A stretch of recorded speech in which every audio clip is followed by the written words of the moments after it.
Call to order on the 7th day of May 2021.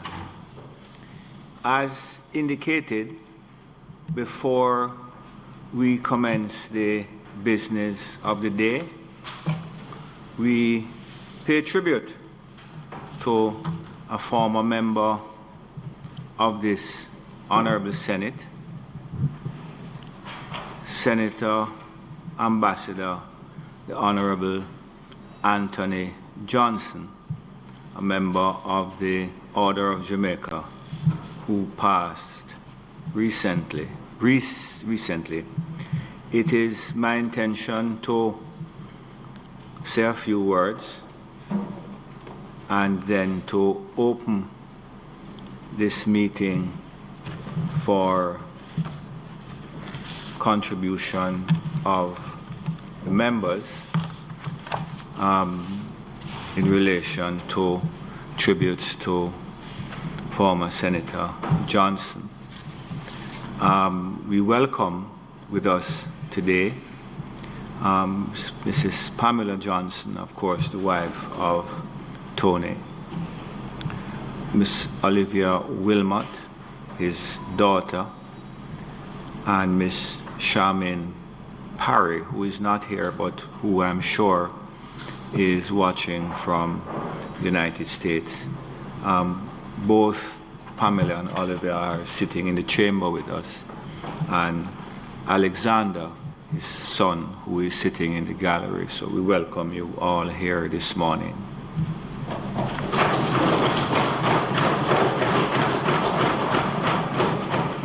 Colleagues, it is with deep sadness that we pay tribute to a former member of the Senate, Ambassador the Honorable Anthony Johnson, Order of Jamaica. It is especially sad as Ambassador Johnson was the father of our colleague, Senator the Honorable Kamina Johnson-Smith, Minister of Foreign Affairs and Foreign Trade, and the leader of the government business in the Senate. Ambassador Johnson put paid to the adage, a jack of all trades and master of none. He excelled in the many interests that he pursued, and I would like to focus briefly on his parliamentary life.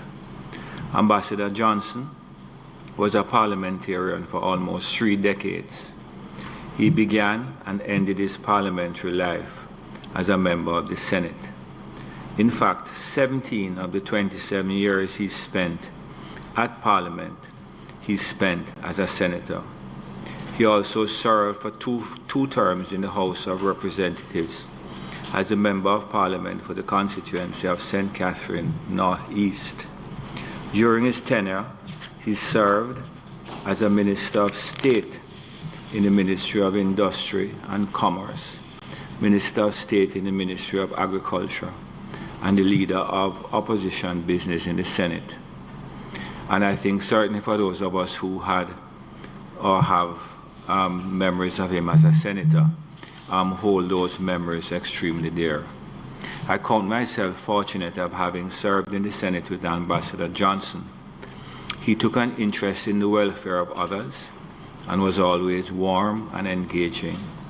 We shared an interest in history, and he was the repository of wide knowledge in a vast area of interest as it relates to Jamaican history and in particular the history of Kingston. His contributions to the Senate debates were legendary, his interventions timely and well researched and delivered with panache. That was his signature. We'll miss Ambassador Johnson, and we extend condolences to his widow and other members of his immediate family, his wider family, and of course his many, many political friends and associates. I take this opportunity before opening this tribute to read a statement on the passing of Ambassador the Honorable Anthony Johnson from the Chairman of the Electoral Commission, the Honorable Earl Jarrett.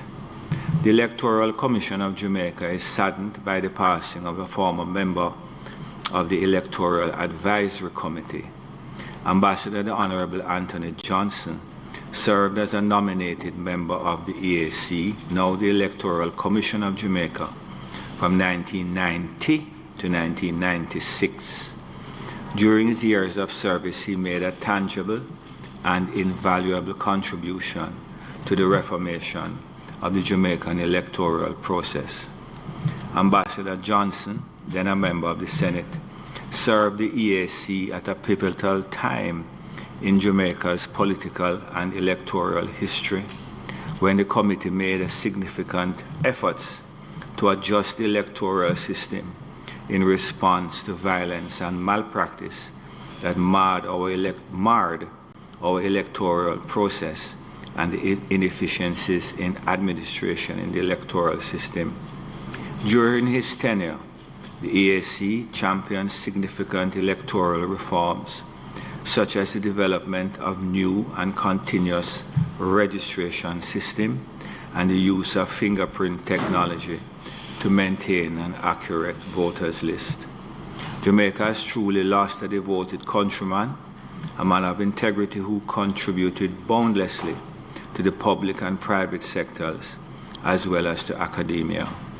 On behalf of the Electoral Commission of Jamaica, I express heartfelt condolences to Senator Johnson, to Ambassador Anthony Johnson's family and all his wider relatives and friends. Our thoughts are with you as you mourn this tremendous loss. I sign with Honorable Earl Jarrett, Chairman of the Electoral Commission of Jamaica. Thank you.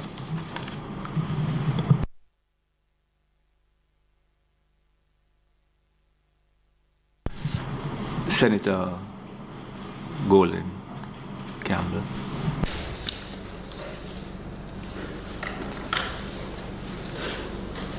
Thank you, Mr. President.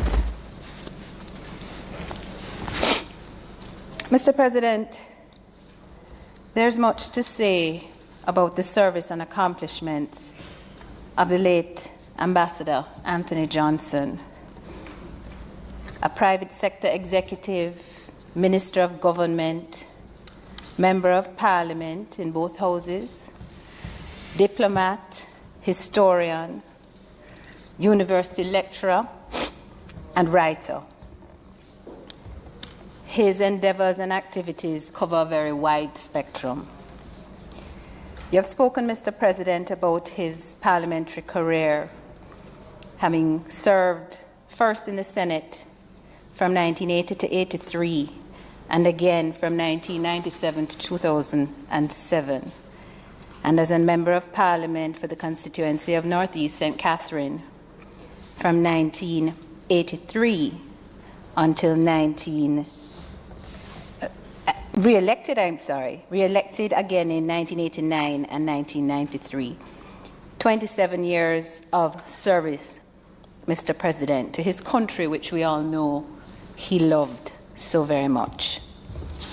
But, Mr. President, what struck me most in talking to persons who knew him well and worked with him over the years was how he related to ordinary people and how he made their concerns and interests his own.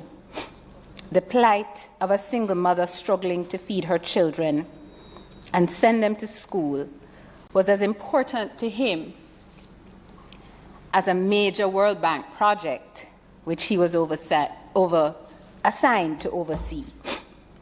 For him, improving the lives of people, empowering them to be able to help themselves, was the ultimate purpose and objective of everything else, including the World Bank project. He was someone who interacted with people in a natural way, and perhaps he bestowed those traits on his daughter and our colleague, the Honorable Kamina Johnson-Smith. I've often observed how natural she is in her interaction with people. I'm told that when he attended a church service, and it came to the part of the service where the members of the congregation would come out and greet each other with the peace greeting, that he took this to mean that he must hug and shake the hands of every member of the congregation and have a brief chat with many of them. And I'm told that often the pastor had to interrupt and escort him back to his seat so that the service could continue. Mr. President, the late Ambassador Anthony Johnson, Uncle Tony, as I had grown up calling him, was a man of outstanding character, whose integrity has never been and could never be questioned. He has left a huge legacy of selfless service to the people of Jamaica that's being carried on by his daughter, in whom I know he had immense pride. I will forever remember what I called the twinkled smile that he would give you whenever I ran into him in his post-retirement years.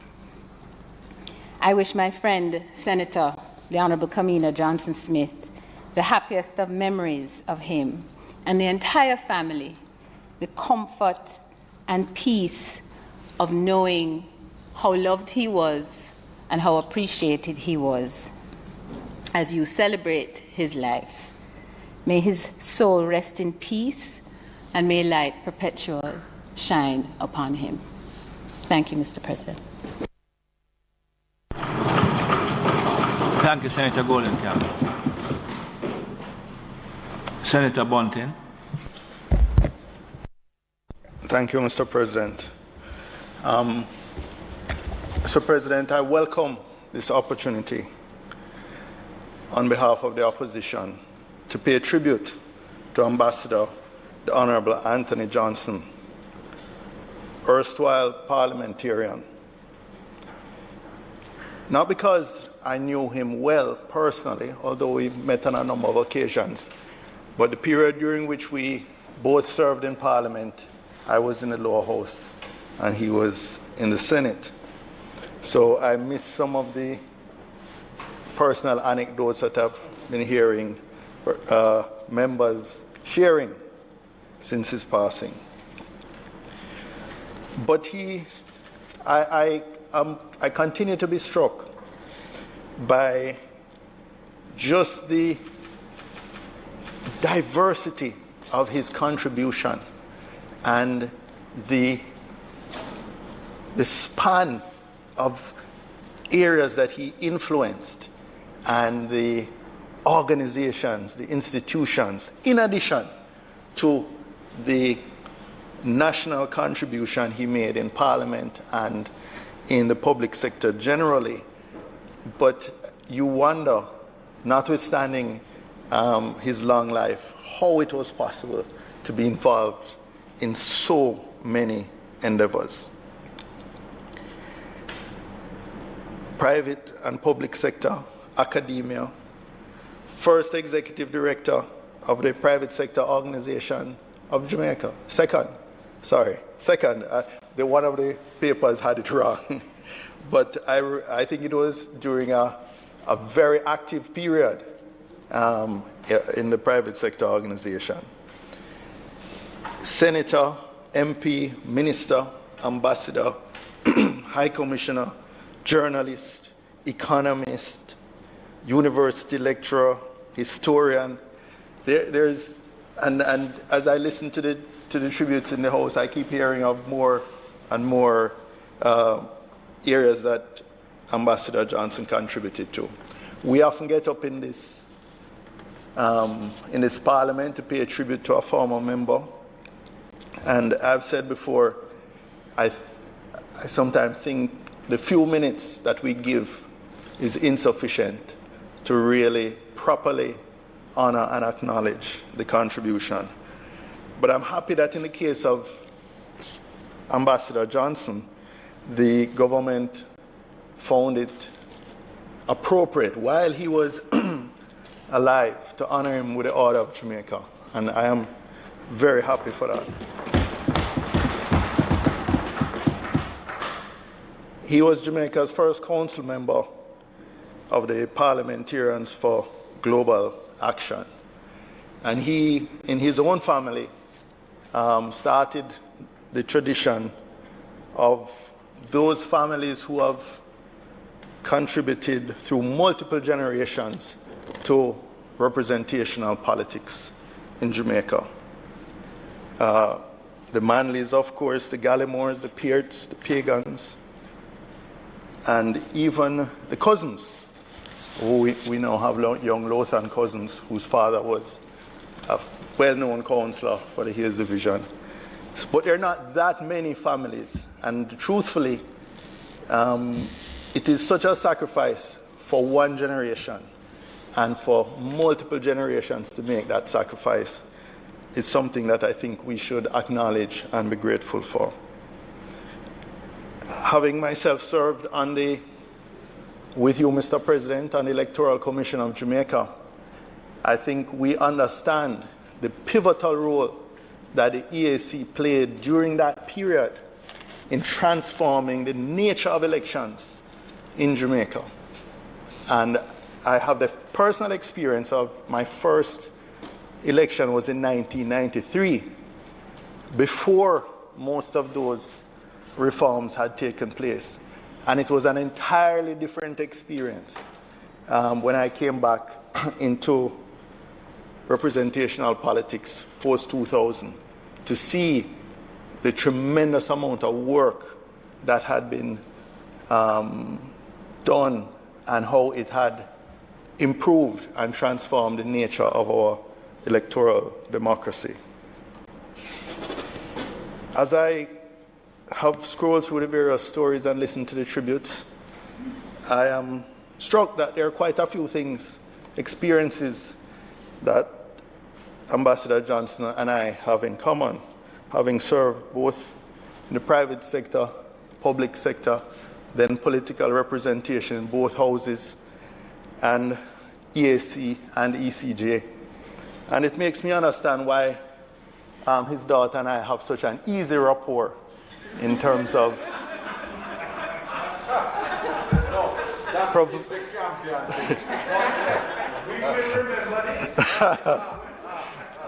why we have such a comfortable rapport in guiding both sides of the aisle, respectively, in the Senate. In the note I sent to Minister Johnson, which I suspect she confirmed that she hasn't had a chance to get around to yet. But I express my personal hope that the family is comforted by the knowledge that Ambassador Johnson was widely respected on both sides of the aisle and by Jamaicans generally.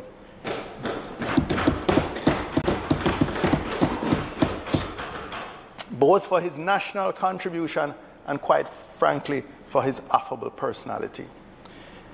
On behalf of the opposition, I extend heartfelt sympathies to his widow, Mrs. Pamela Johnson, the other children, all members of the family, colleagues, and friends. May his soul rest in peace and light perpetual shine upon him. Thank you.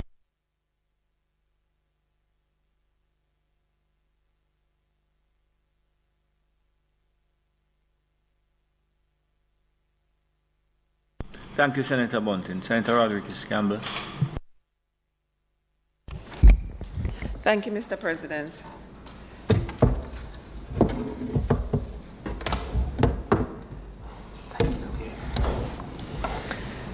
Mr. President, there's a book called I'm Thinking of Ending Things, written by author Ian Reid. In it, there's a line which says, I think a lot of what we learn about others isn't what they tell us, it's what we observe. People can tell us anything we want. End of quote. This is true, Ambassador Anthony Johnson. His achievements and what he would say if he had ever chosen to speak of himself would not necessarily show you who the man truly was. A Fulbright scholar, a university lecturer, a diplomat, an author, a politician, choose any of these accomplishments, but none would give the full picture of Anthony Johnson. He was so much more than any position he ever held.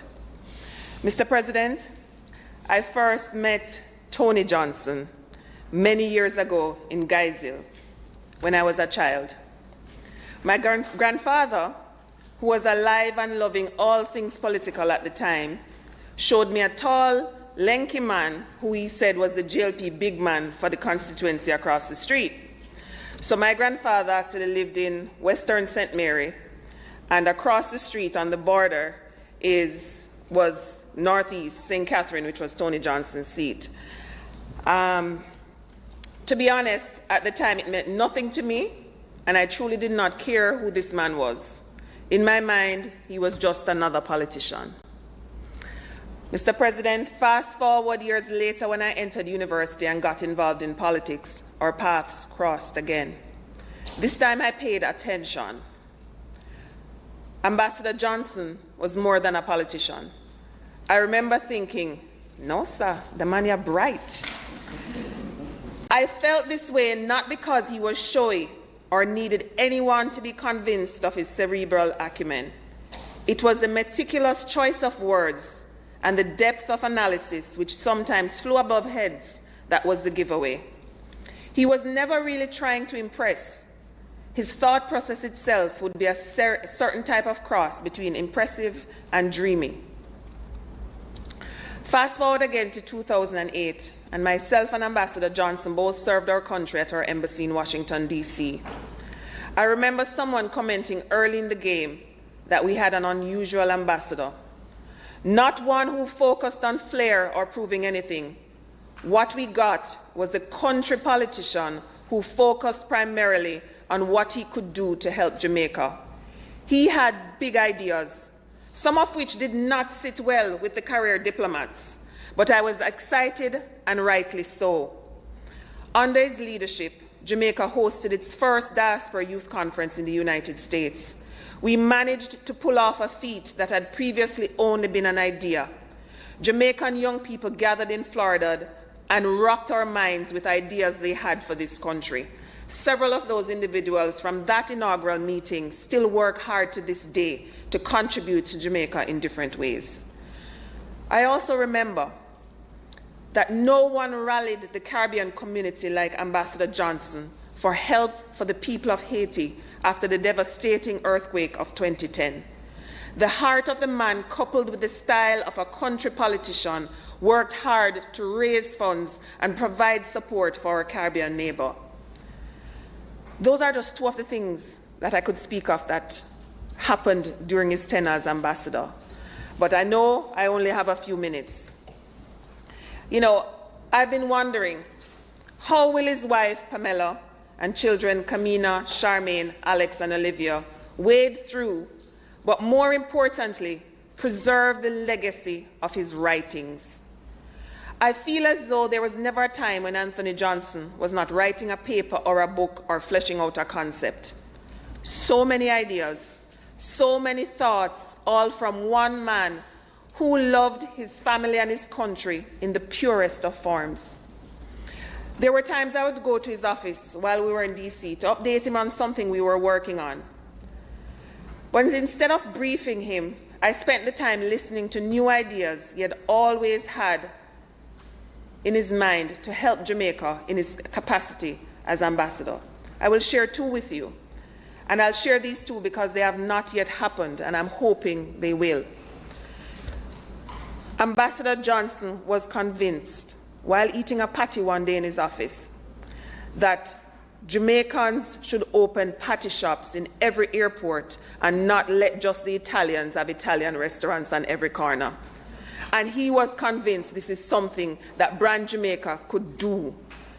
Secondly, he believed that the beauty of Jamaica and the awesomeness of our people and the skills of our medical doctors meant that Jamaica could easily be a place for telemedicine.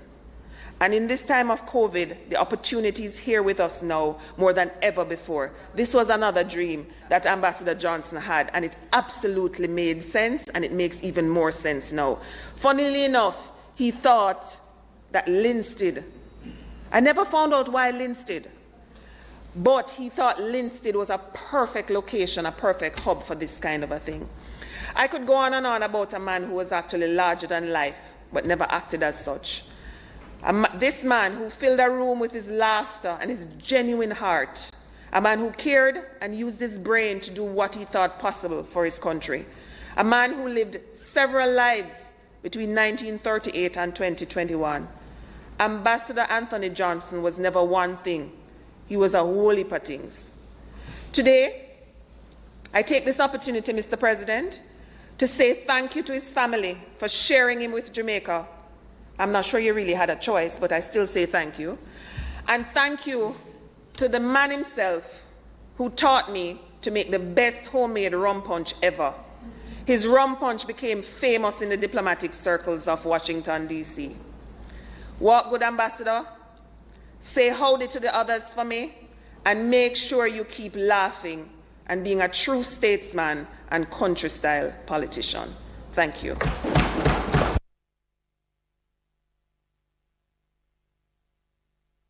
Thank you, Senator Rodriguez Campbell. President Morris. Thank you very much, Mr. President. I rise to make my contribution and tribute to Ambassador the Honorable Tony Johnson, one who has served this country with distinction.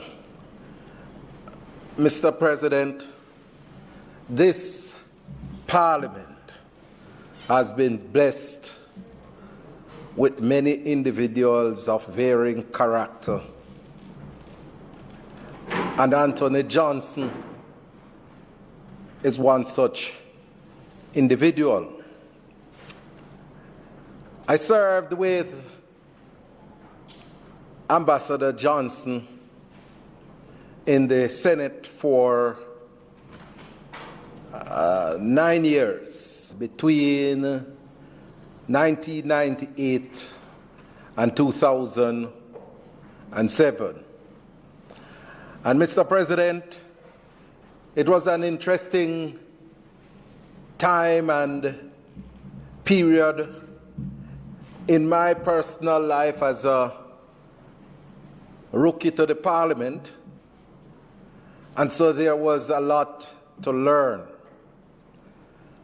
And the breadth of knowledge, depth of knowledge of Ambassador Johnson was extremely tremendous. And at that time, I sat as a member of the government side, and when you listen to his presentation, you understand the extent of the knowledge of the man. And he could speak on any subject.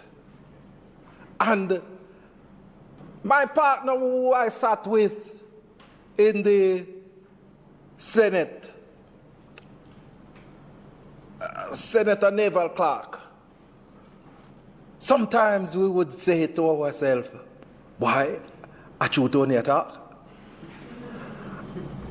And then when we consulted the information, we understand that this man had a good sense of the information that he was presenting in the Parliament. Mr. President, allow me to share a few anecdotes, personal anecdotes with you.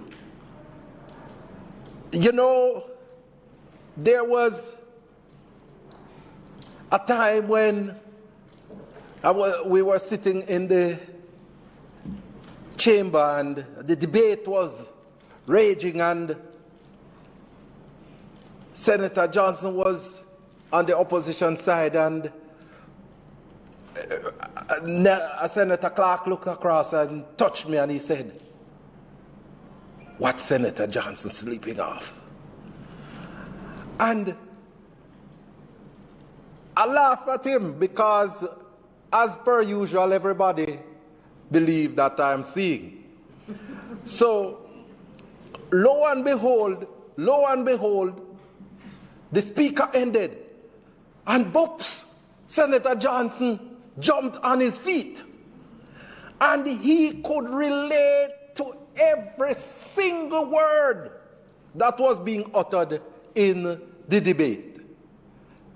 And so I said to Senator Clark, well, boy, don't tell me that the man is sleeping again.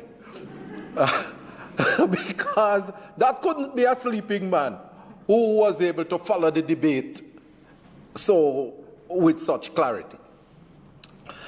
But there was another situation which heralded my first entrance to the parliament, because I came in 1998 after the 97 election,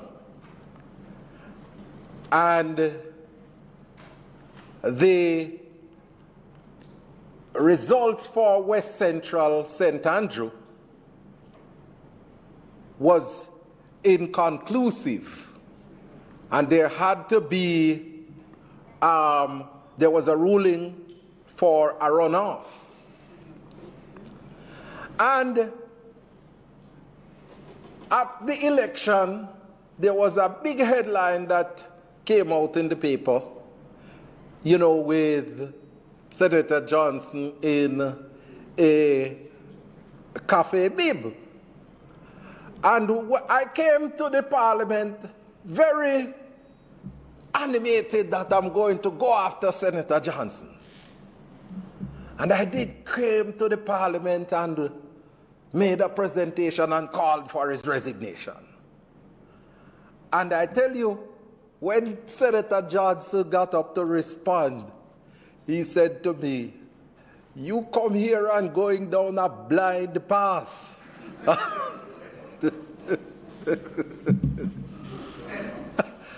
And I tell you, I took it in the spirit of the debate. And, you know, after we finished because it was on the motion of adjournment, and we went downstairs as per usual those days and had a long chat with Senator Johnson. He made sure that he came and sat beside me, and we had a discussion about what happened. And from then, it started a relationship. Because I never knew that he was a lecturer at the University of the West Indies, because it was the early days of my sojourn in the Senate, and he was teaching at the university, but I was in the Faculty of Arts and Humanities. That's where I did my first degree, Natalie. And so, you know, I never came across his celebrated course, Business, Government, and Society. And he told me of what he was doing. And after that encounter in the Senate, without any form of malice or rancor or ill feeling, every time there was a function at the University of the West Indies, or any public function that the Parliament had, and my assistant was not close to me when the function ends, this tall, towering man, I would feel his presence come to ask me, "Are you okay? Where is your assistant?" And he would guide me to where he was, or something to that sort. But that caring, disposition was demonstrated by Ambassador Tony Johnson. And, you know, I am deeply saddened at the passing of this outstanding Jamaican, one who has given selfless service to the country. And as the leader of opposition business said, we are very heartened that the country recognized his contribution to national development before his passing.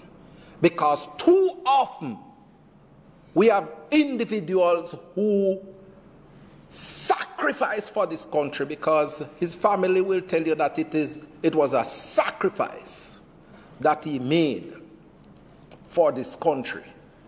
And sometimes that sacrifice is not recognized and appreciated. But in this instance, we are very happy and heartened that the state has recognized one of our outstanding sons. And I want to extend, on behalf of the opposition senators, to the family,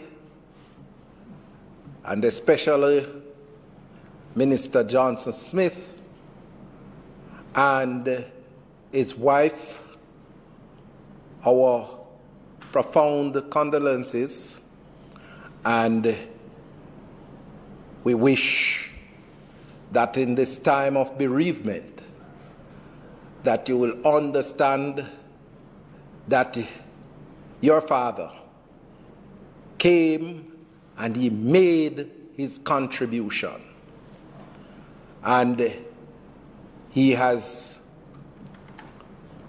been called home to rest, and we look forward on that resurrection morning when the trumpet of the Lord shall sound and the dead in Christ shall rise first. I'm happy to know that he was a man of faith, and so we look forward to seeing him again in the earth made new. And it is incumbent upon all of us to make sure that we live that life, that on that great getting up morning we will meet and see Ambassador Anthony Johnson again. May his soul rest in peace.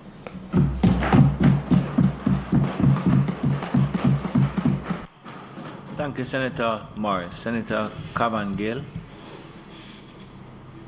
Thank you, Mr. President. Mr. President, Senator Don Webby could not have been here today, and so he has instructed me to record his tribute to today's proceedings. And this is one of the opportunities where the private sector would have asked the trade union, and the trade union is willing and is obliged. This is what Senator Webby had to say. Let me first convey my apologies for not being present to share in the occasion of today's important sitting of the Senate. I could not, however, miss the opportunity to say a few words about my dear friend, our late Ambassador, the Honorable Anthony Johnson.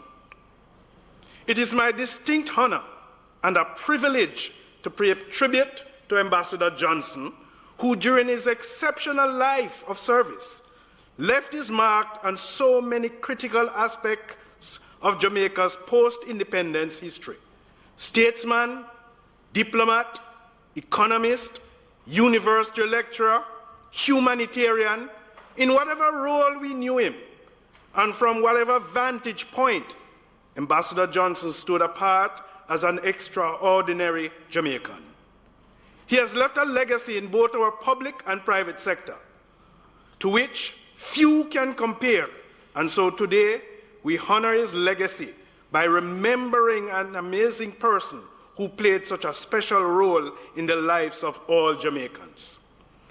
Although he began his multifaceted career in the public sector, Ambassador Johnson went on to make significant contributions to Jamaica's private sector, eventually becoming one of the founding members of the Private Sector Organization of Jamaica, along with founding President, the Honorable Carlton Alexander, who was one of my predecessors as Grace Kennedy CEO.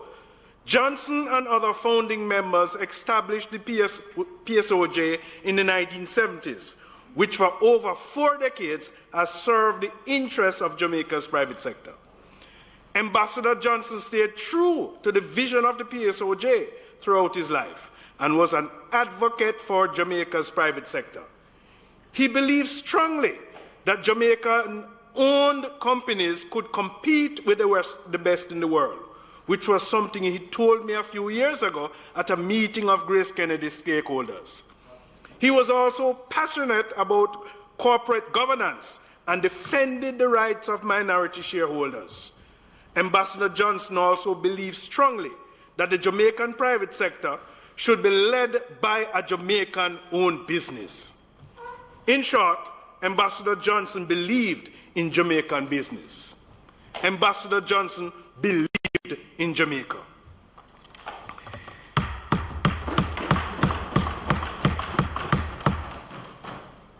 He also had a great love for his alma mater, Kingston College. And everyone who knows me knows that I'm a proud graduate of St. George's College.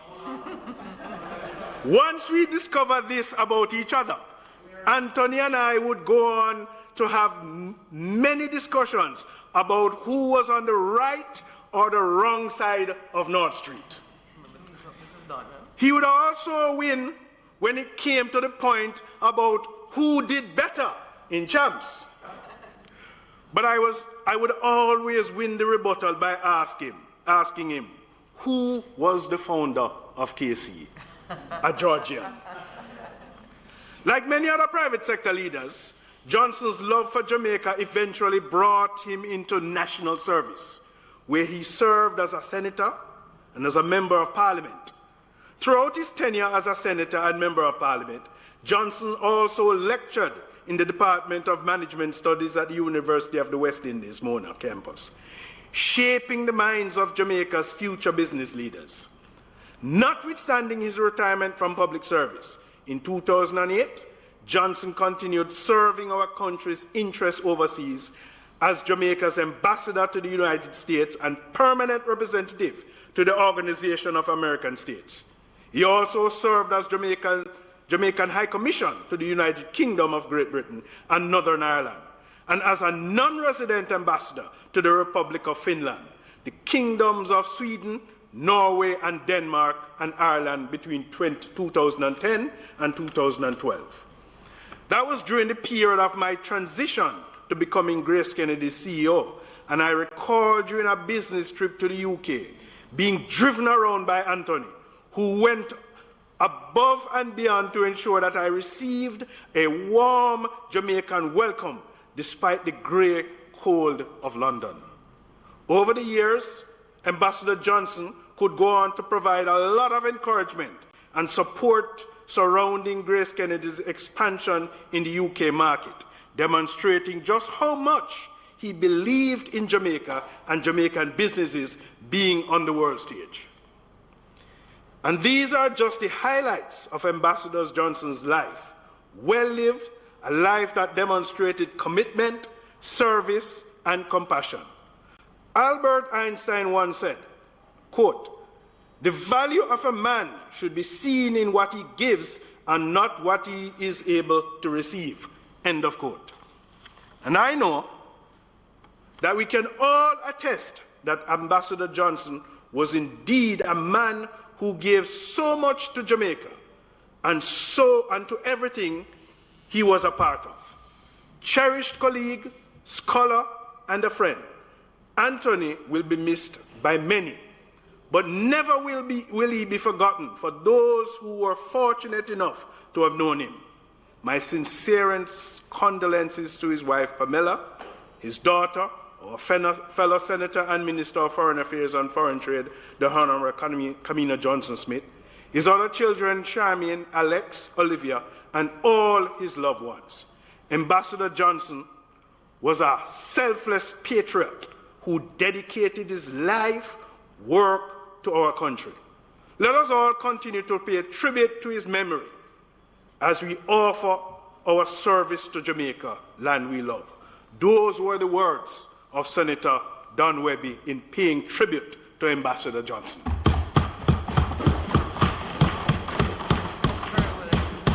President, from my own words, Ambassador Johnson was a distinguished gentleman and a consummate servant of Jamaica who excelled in whatever he had to do. And I remember the first time meeting him at the BITU when I was a youngster, and he encouraged me to stay the part in the trade union movement. This was a man with a raucous laughter, very infectious. Even if you never got the joke, when he laughed, you had to laugh. And President, Senator Johnson-Smith, he had a special tie, a silk tie with Jamaican colors. And I always remember seeing him in that tie. And one day I told him, I like your tie. Another day I saw him and I said to him, why, you wear my favorite tie? And he said to me, when it gives birth, I am going to give you one. I will say to you today, frame that favorite tie in his memory. May his soul rest in peace and light continue to perpetually shine on him. Thank you.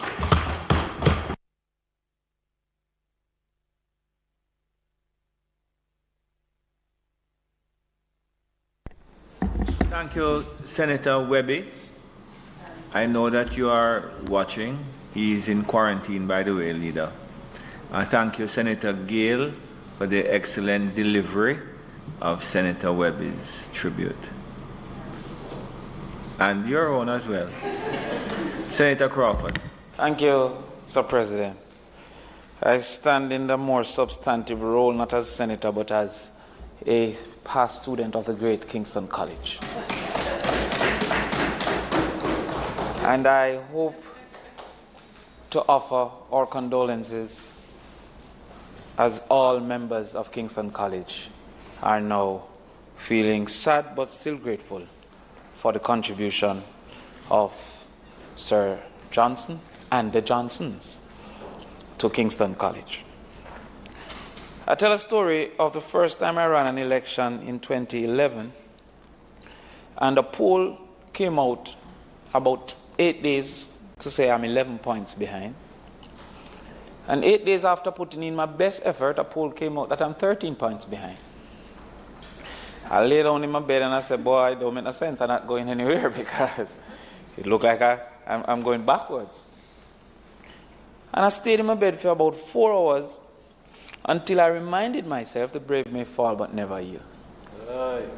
And I get up again and start walking, and I always wondered to myself what other schools would have said to themselves if they were in such a position, and what great contribution others before me had made, so that even without having achieved myself, I thought that it was automatic that KC meant something because others proved it before me. And when we were in school and people said that we were a cult, but when we were in school, we heard stories over stories over stories about who did what in what year. And we saw examples over examples about who was representing our country and our society in a way that we felt that we could be like them. It is indeed unfortunate that some of our non-traditional schools don't have that history and don't have that example. But I'm forever grateful that my path in society, my role in society, how I'm looked at by simply saying I'm a KC man, has been created by KC men such as Mr. Johnson. He embodied what we hope Jamaicans believe we are, as a school, as a contribution, and as a unit. He was confident at all times. He was stern in his opinion, and he was able to draw defeat from the jaws, a victory from the jaws of defeat. I'm hoping we'll be able to dedicate a victory in these champs to Mr. Johnson, Senator Johnson. And I will definitely seek to personally encourage the boys to make one last effort in his stead and his respect. As I said, on behalf of the great Kingston College, to my colleague, we are mourning with you, but we are thankful to you for the sacrifices that you and your family has made to offer us a man like Mr. Johnson, who wrote one of the books that we had to read, The History of Kingston College. I don't think Georges have such a book. Senator Webby, who's watching, and George is on the right side of North Street if you're going to the morgue. If you're going to the morgue. Casey's on the right side of North Street if you're going into the future. So I thank Senator Johnson for his contribution, and as a KC man, I stand strong in his support and in his debt. Thank you, Mr. President. Thank you, Senator Crawford. Senator Williams. Good morning, Mr. President, colleagues. I too rise to express condolence to the family, wife, Pamela, children, Kamina, Olivia, Alexander, and Charmaine, and also to express gratitude on behalf of the city of Kingston for the contribution Senator Johnson has made in the life of the city, and how his contribution has helped to guide us as a city. Indeed, it's hard not to see him as a local government practitioner. We have never really thought of him in the realm of local government. His contribution has always been seen as more the national government, on the national government side. But when you look at his writings, it's primarily about local government issues. And I started to go through his writings earlier this week also, a little more, because when I became mayor, I was handed a copy of his book. The first day I was sworn in, the City of Kingston, Souvenir, 1802, 2000 to 2006. Seems like just a book about photos and so forth, if you look on the out, but really, when you begin to read, it's really classic writing.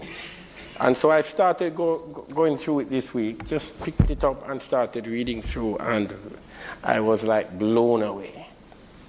It's really very intellectual, and it deals with all the issues concerning cities and the challenges they face across the globe. I know this because I make it my duty to follow all the issues relating to city management across the globe, on all continents. And so just going back through this earlier this week, I realized how in touch he was with what was happening across the globe, and in terms of just visioning where to go as a city, and in providing solutions, which you also see in this book. And to see that many of the solutions in the book that I did not see before, that there are so much converging with our thinking today. It's really amazing. And I'm now seeing him in a different light. And let me clarify that. I was never ever, I was always like the person that is behind the scenes in the politics. I've never been interested in getting too much active in the politics, but always very helpful. So I was always behind the scenes. So I've never interacted with what I grew up knowing as giants in the national life. I grew up in West Central St. Andrew, a very politically active community. So we were always aware of who the politicians are. And there are some giants in the politics.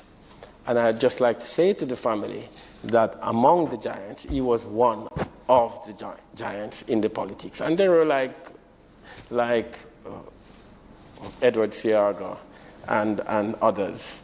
And he was among those. So I grew up in awe of him, but didn't really meet him, and never really interacted with him.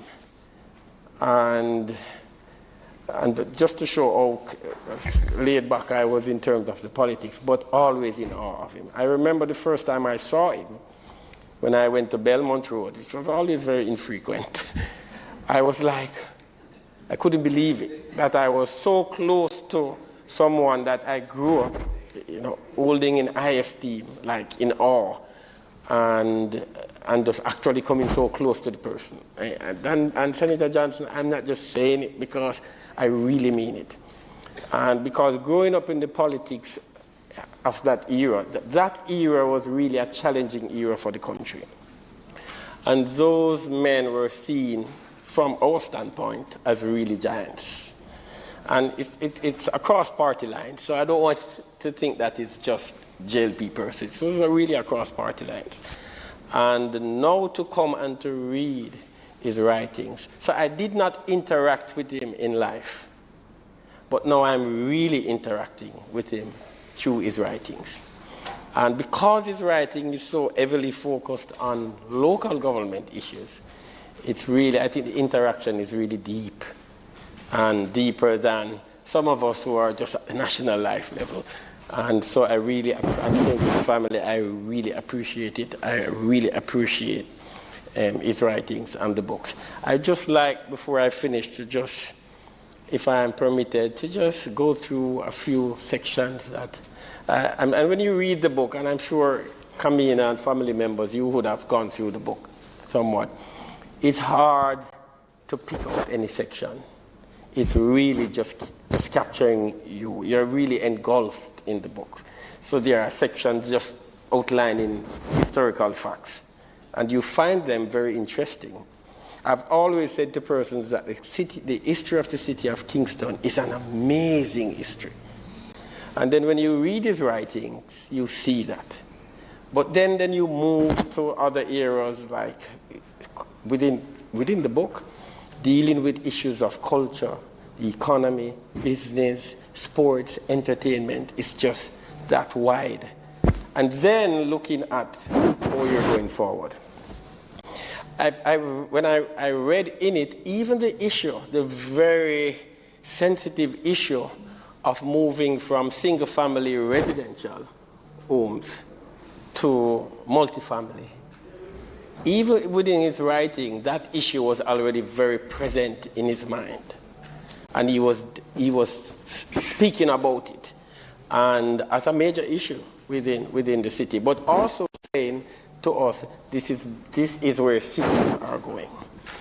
And that's just reading it this morning. This part of it I read this morning was really eye-opening. So I believe I'm a new person in terms of just vision in the city, and in terms of just contemplating on solutions. I'm a new person today, and I believe the city will be better off for it.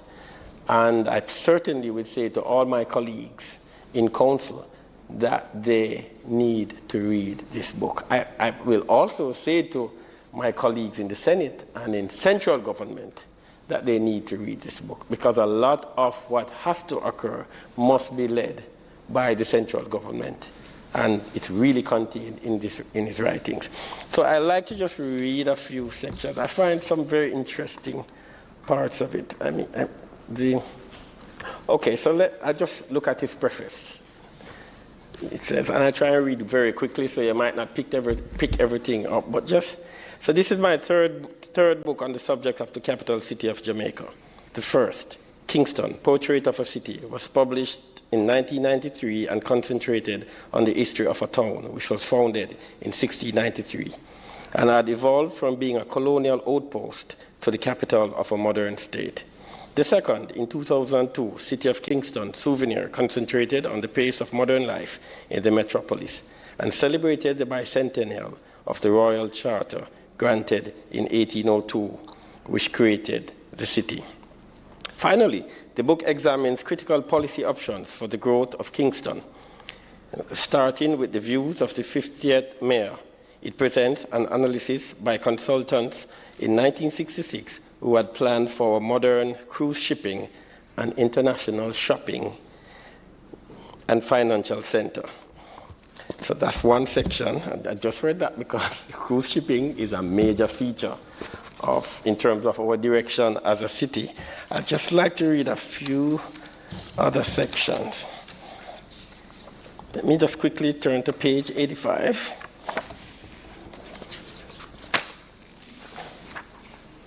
Page 85. Okay, I skip a few. For much of the 20th century, Kingston, capital of Jamaica, was known to the world mainly as a British colonial outpost and a leader in the sugar and banana businesses. In the latter period, it was defined by the musical genius of Bob Marley and the clutch of world-class athletes. But in the 21st century, Kingston has a bold new image, the center of the new Jamaican culture, with its brash, bold, intoxicating forms of music, dance, fashion, and film.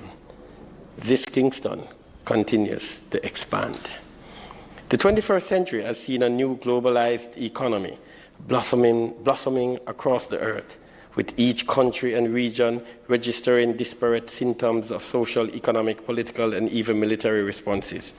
Jamaica is no different, and one might observe 7 distinct trends in its 313-year-old capital struggles to find its place among the great cities of the Americas. This is important to me because part of the vision of the city that I'm chairperson of and mayor is Kingston, the pearl of the Antilles, the light of the Caribbean Sea, and a major player on the Latin American landscape.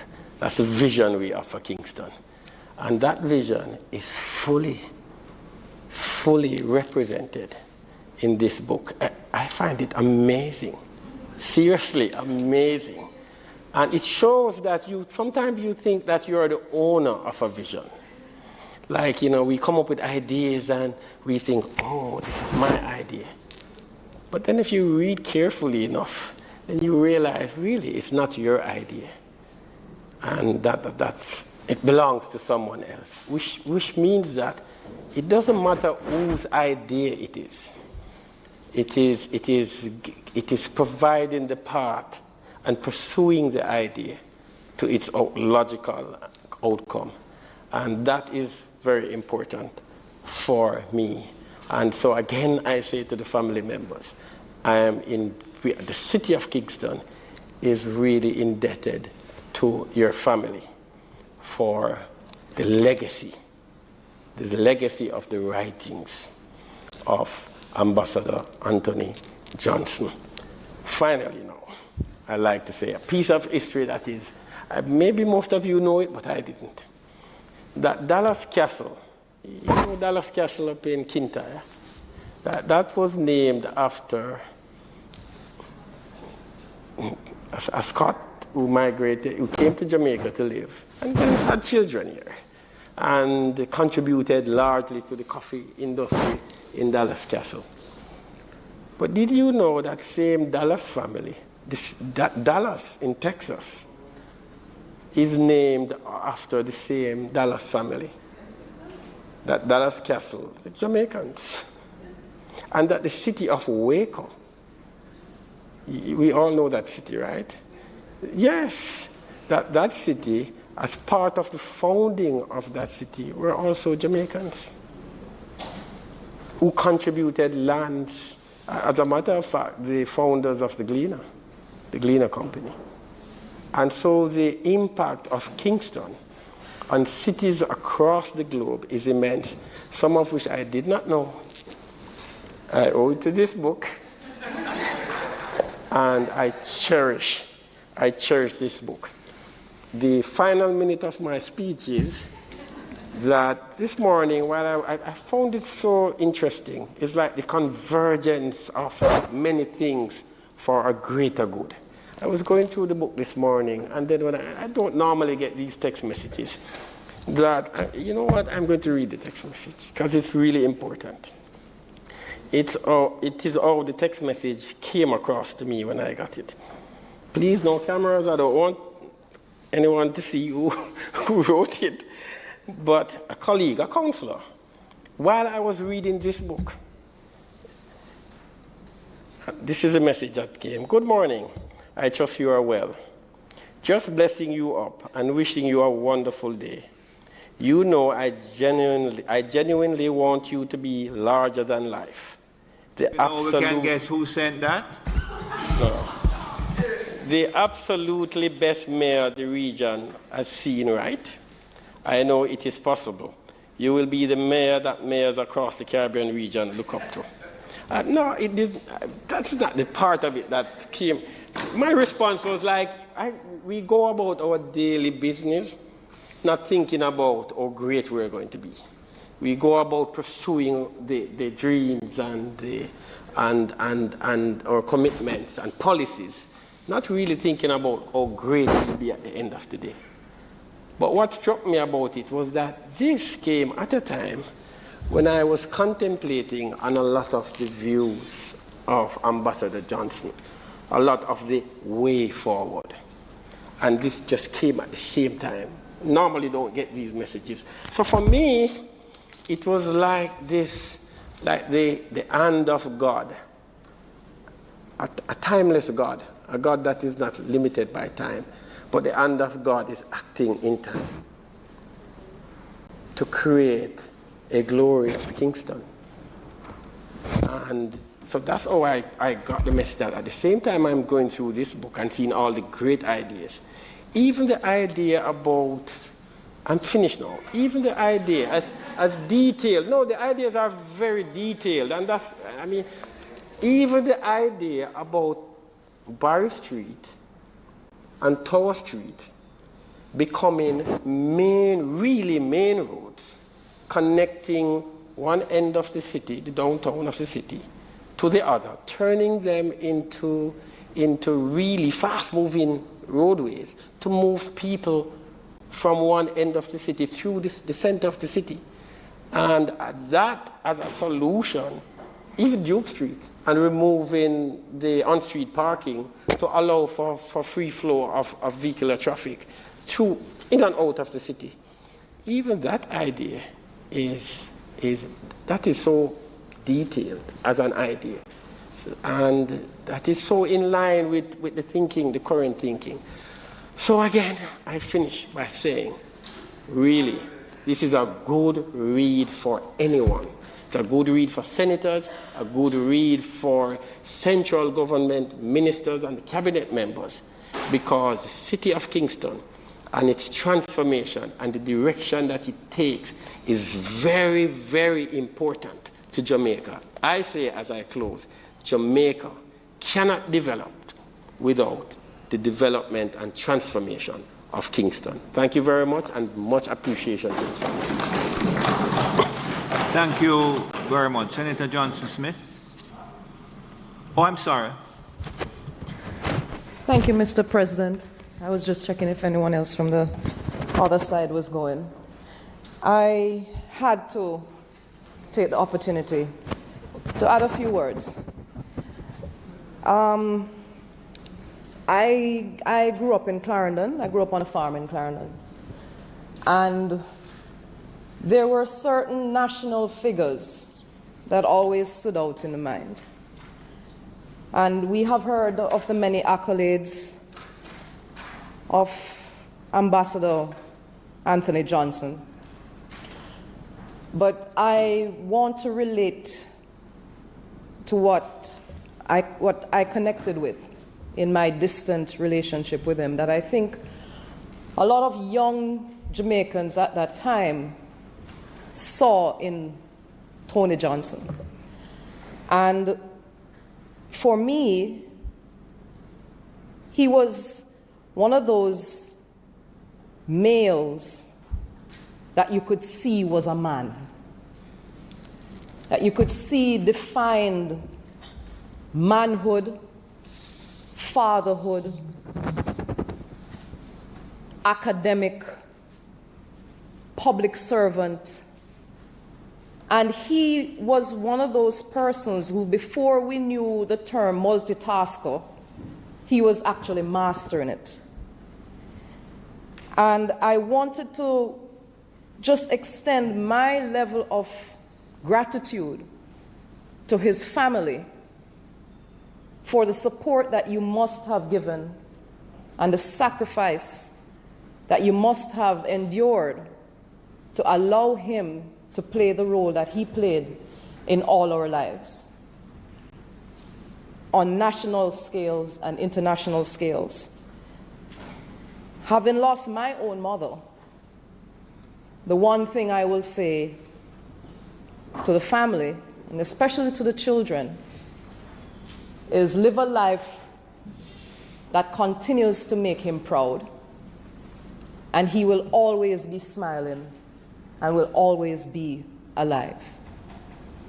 That's what I do. And to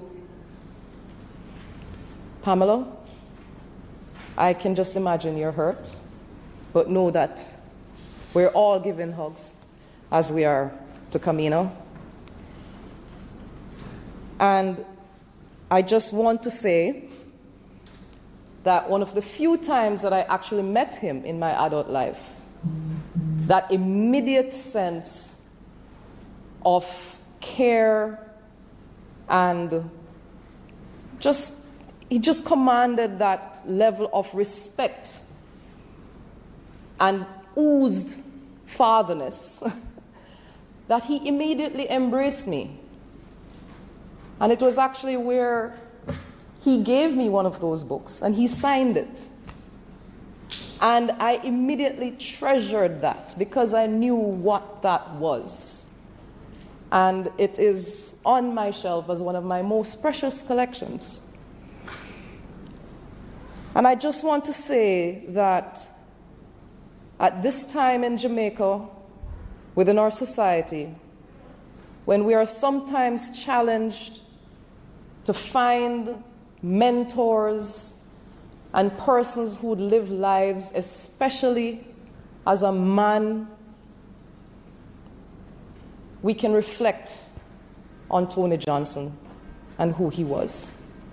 And it is something that we should all embrace. And for the family, again, my sincere condolences. May his soul rest in peace. Thank you. Thank you very much. Senator Scott Motley. Mr. President, I could not let this occasion pass without extending my condolences to my colleague, Senator Kamina Johnson-Smith, on the loss of her father. I am aware of how close they were. It's difficult to say were. Mrs. Johnson, my sincere condolences.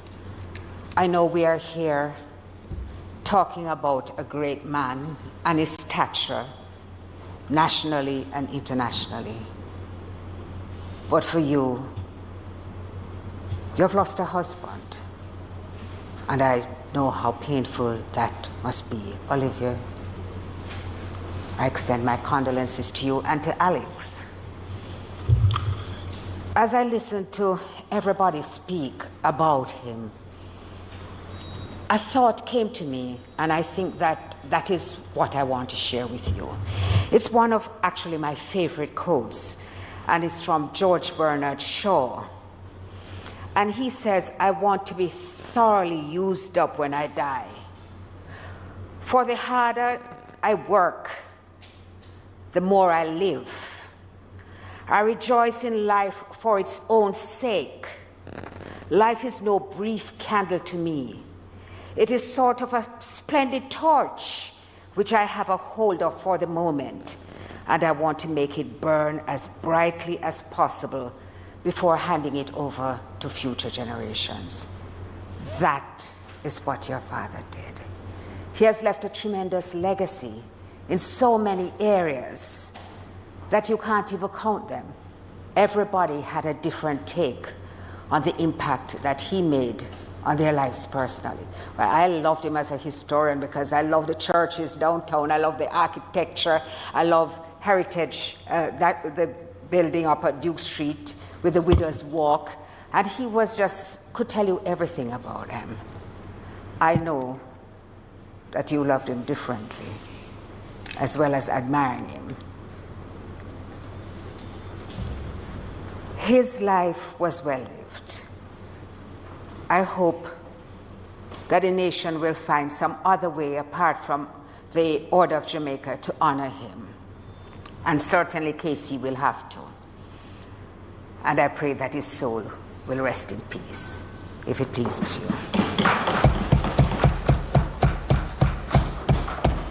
Thank you, Senator Scott Motley. Minister Johnson Smith is called upon to respond on behalf of the family. Thank you, Mr. President. On behalf of our family, and of course, my mother, my brother and sister here today, Charmaine, who is watching online from overseas, and I'm sure she's WhatsApping, and others as well. I really want to say a very deep thank you, a sincere thanks to the tributes that have been shared today. And just how much we appreciate hearing the stories. Mayor, your appreciation of his writing couldn't be more real, more authentic, and more reflective of exactly what Daddy would have wanted someone to experience when they read that book. And it really is fascinating. So every time you said it, I felt it, because it really is. There's so much to learn, and Daddy was one of those people who felt, you know, that saying that the day learning stops is the day ignorance begins. He just believed that every minute of the day was something to learn. And when you have read that book, you look at Kingston with different eyes. You see Kingston differently. Buildings you walk past and would never give a second thought to. Daddy not only saw the beauty, he researched the history and reflected the meaning and put it in writing so that generations to come could be reminded and would keep the legacy and understand the pride that we should have in our city. And that's how he felt about Jamaica too. That's how he felt about it. And as you talk about him being a country politician, and that started, you know, certainly his love of Jamaica. From when he was a journalist in rural Jamaica, and he did the rural report, which preceded, I suspect, all of us in here. And in fact, when Mommy and we've been going through his papers, and which is quite an experience. And we wondered how he kept all of this stuff, you know. But there is this little flyer that describes the rural report. It speaks of JBC's rural reporter, Tony Johnson, has been an agricultural journalist for some time. He loves the country and always reporting on rural Jamaica. He's an amateur photographer, and every weekend when he returns to the newsroom, he brings back pictures, possibly to convince the chief editor that he really went out of town and did not just dream up Rural Report. Listeners who have heard Rural Report know that Tony does not dream it up. Rural is factual and features the voices of influential people and history. Sorry, my eyes. Yes, to every field and leaders of every field of rural life.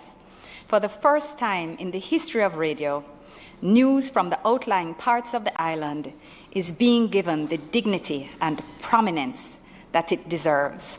And it goes on further, but this was Daddy. Daddy believed in the simplicity of Jamaica being elevated to the highest. He believed everyone was important and brought value and had potential.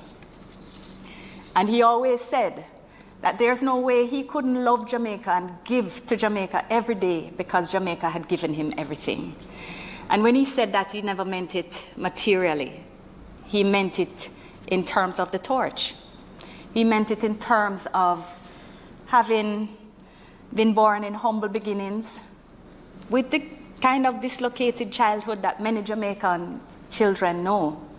Just live here and then you live there, and he found his grounding at Kingston College and in belief in being a KC man. And I appreciate the purple today, sir. Yes. I appreciate even, there are permanent secretaries that exist today that were taught by him, and persons in the public service. In fact, there is no country in this world I have been to that I have not met someone who either worked with him, attended a speech given by him, was taught by him. He attended a function that they never thought he would come to, that they learned something from him, read his book or received it as a gift. I've not been to a country where I've not met someone who had a story to tell me about Daddy. And that really does give a sense of pride in the man that he was. And when you ask how he was able to do it, it was only at my wedding, and Mommy, we were remembering this the other day, that he said that there is no way that he could have done what he has accomplished in his life without Mommy.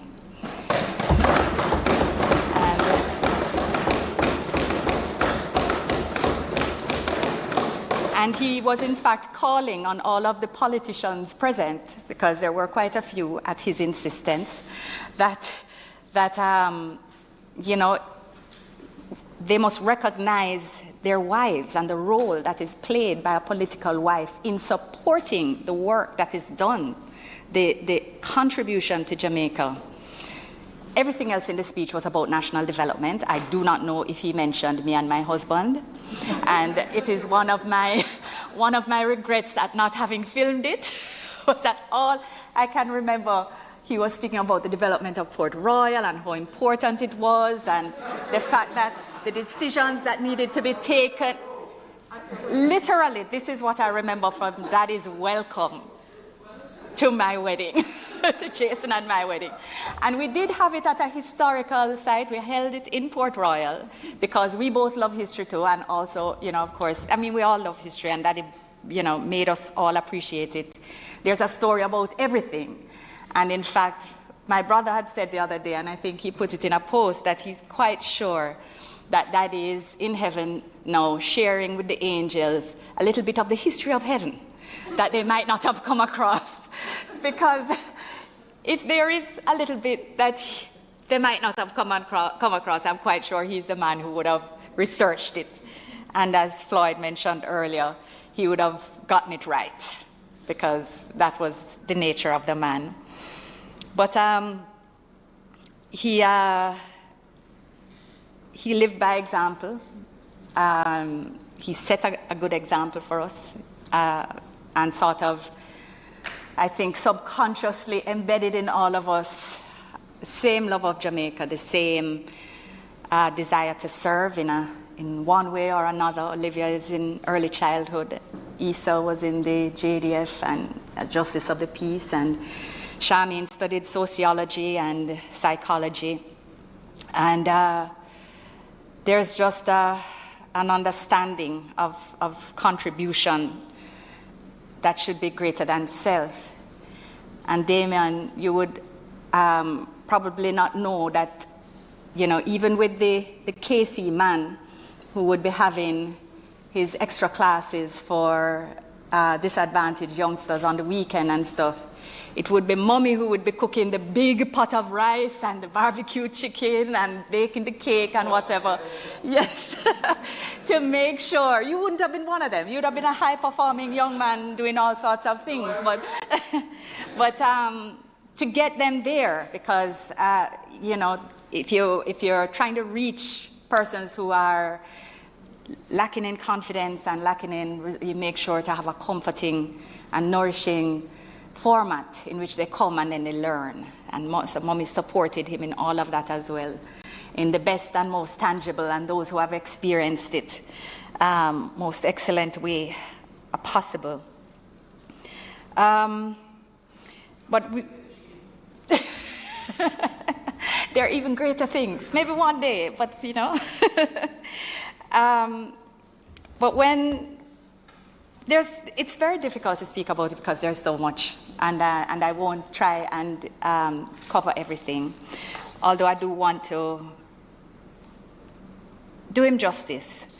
In 2014, the children gave Daddy a book, and it's entitled Anthony Smith Rowe Johnson, a Great Jamaican. And what we did was we went to the Gleaner and asked them to just pull articles from 1980 going forward. And it's titled Casey Oldboy, editor, Fulbright scholar, economist, manager, PSOG executive director, senator, member of parliament, minister of state, EOJ commissioner, although we don't know that's EAC commissioner, radio talk show host, UE lecturer, historian, author, ambassador, high commissioner, husband, father. So we had forgotten journalist, we had forgotten grandfather, and I think I heard another one today that I may have left out, but I think we did our very best. And it has articles, about things that he said. There's an article, Technology is Key, says Johnson. And he speaks about the need that the country, he says, Mr. Johnson told his audience that the country not only suffered from social and economic decline, but also and most importantly from the inability to take advantage of important breakthroughs in tropical technology which occurred during the decade. He reminded them that its technological breakthrough for the development of the country were the areas in which they should concentrate and that they should keep up with developments in their respective fields. And this was August 2, 1980. He told people, Johnson tells employers to look after their workers. He says, he made reference to the country's national debt, which he said stood at $2 billion, and pointed out that the drain of skills, breakdown of discipline, breakdown in the operations of some public facilities, and crime have made it difficult for them to see Jamaica producing a reasonable standard of living for people in the near future. However, he suggested that the real asset of the nation, not bauxite, not whether or not there is oil, the prime asset upon which any system could operate was its people. And he spoke about, he was responsible for the signing of an agreement between CARICOM and the Inter-American Institute for Agriculture in the US, in the OAS, and there's a picture of him with the then president of Uruguay. And I'm not going to go through the whole thing. It's a wonderful picture of him and P.J. Patterson, who wrote us a beautiful handwritten note sharing some of how their paths crossed as young men and subsequently in public life. There's an article about him calling for the abolition of stamp duty. saying that computers and such the like have solved the issue of document verification. What is the need for it? It increases the cost of business. Articles about the history of the Shipping Association that he wrote, and a Senate motion for a 10-year rescue plan for the banana industry, where he and Norman Grant were featured. And it says that the amended version took some of the edge off the implicit criticisms of the government's handling of the industry over the last decade, making it palatable enough for its members to support the opposition initiative. Senator Johnson took this in stride, conceding that it was better to have a watered-down text if it achieved his ultimate objective, a detailed examination of the issues affecting the industry and a plan for its restoration. And I must say that I believe I have repeated that experience where we have to go through a negotiation process, but the goal of getting an effective motion through is what's important. In the OAS, he promoted Marcus Garvey, and had a lecture hall named the Marcus Garvey Hall of Culture, and a plaque erected, and he single-handedly secured the fundraising to have it erected. And of course, Dr. Julius Garvey was present for the unveiling, together with the then Secretary General of the OAS and other dignitaries. Just wonderful things. He had the declaration made in Washington of August 9th as Jamaica Day. And there's a photo of him with then Mayor Fenty receiving the declaration on behalf of Jamaica in recognition of our 47th anniversary of independence.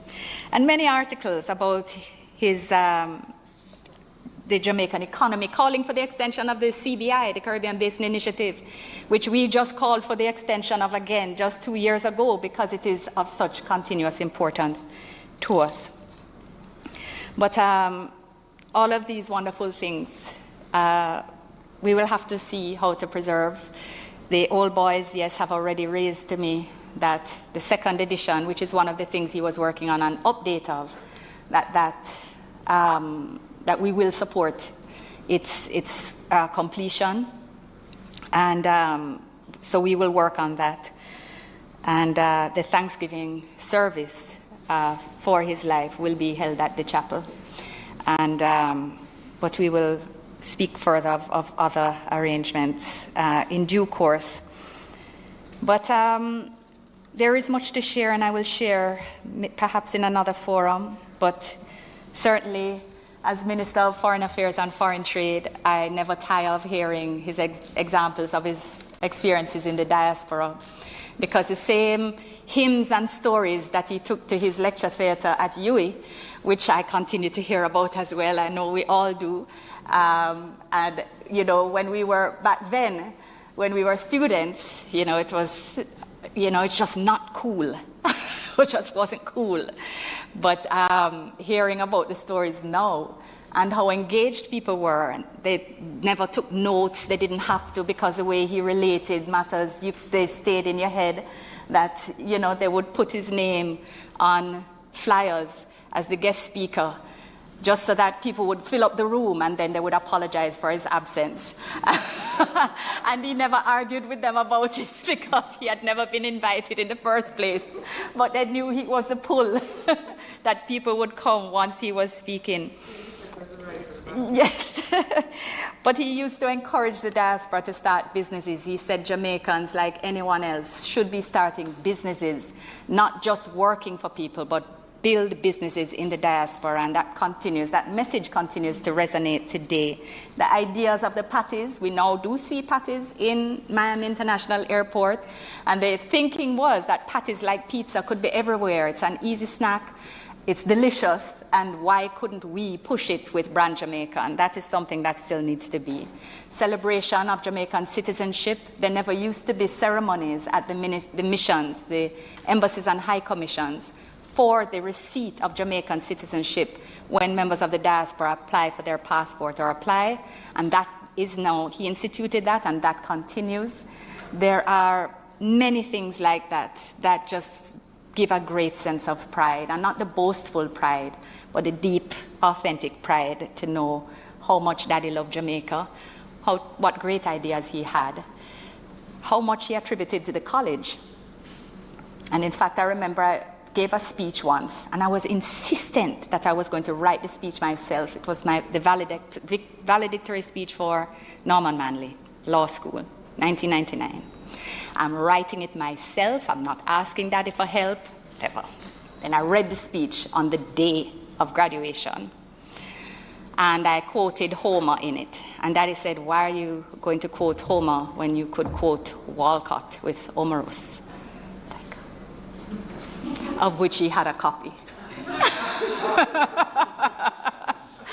Which I dutifully was able to scan and find an appropriate quote, which when I put it in the speech fit perfectly, and fit perfectly also with the guest speaker who preceded me, who was, I can't even remember his name, I've been trying to find it, but he was from an African country, and I'm just blanking on it, and I haven't been able to find it, but it fit perfectly.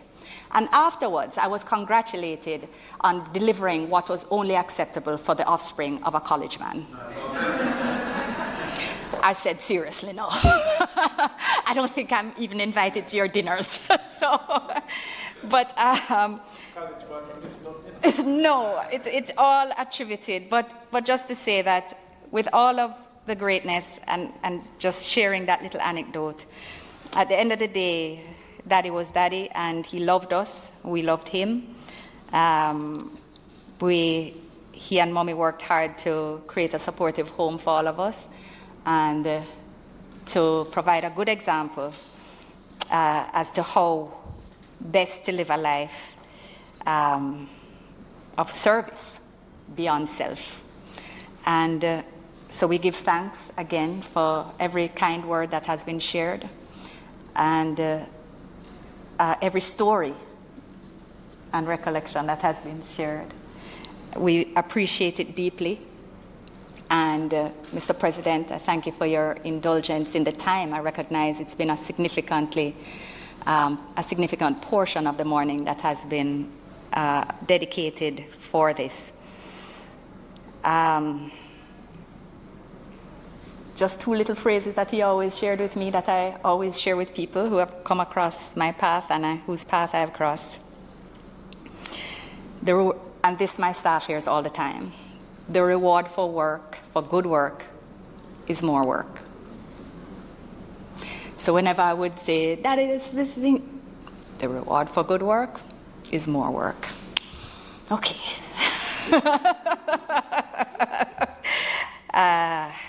There's a problem with this, or time is longer than rope. It will work itself out. Time is longer than rope. And then whenever there was a controversy, and thankfully there have not been too many of those, but he would share that, he'd say, honey, there are always people who thrive on problems. That's the word, problems, and not happy unless they're involved in some controversy or some problem. He said Jamaica has a long list of problems to fix. You don't bother yourself with those people. You pick your things that you're going to work on and you focus. There will always be room for people who do the work. And I tell people that all the time. There is always space in any organization, in any political space, in any private or public. There's always space for people who do the work. So when I say right foot in front of left, repeat, that's the spirit I take. The work. It always was that conversation. So I share that with you for what it's worth, because I've always found many different spaces in which they help me to orient my head, and persons who appreciate hearing the little points as well. And I thank you again and give thanks for his life and thank you for your time and indulgence in listening to me speak about my father, Ambassador the Honorable Anthony Johnson, OJ, and on behalf of my family who is here today with me, we thank you.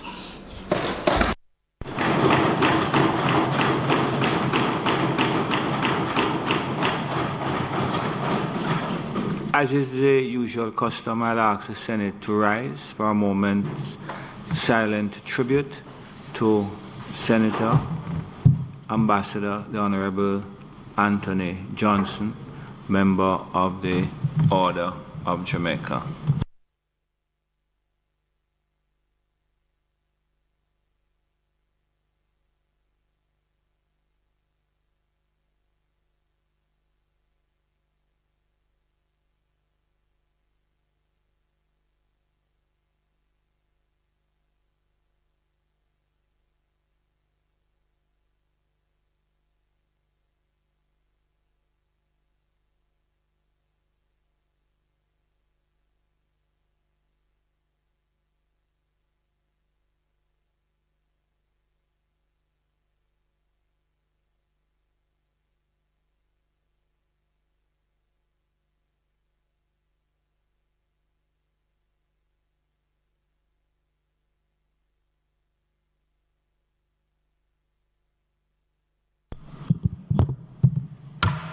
May his soul rest in peace and light perpetual shine upon him. I wish to thank all the members of the Senate who contributed and who participated in this tribute to Senator Johnson. Senator Hill, could I ask you to, Senator Hill? Senator Johnson Smith, I think you're going to see your parents, so see your mom out.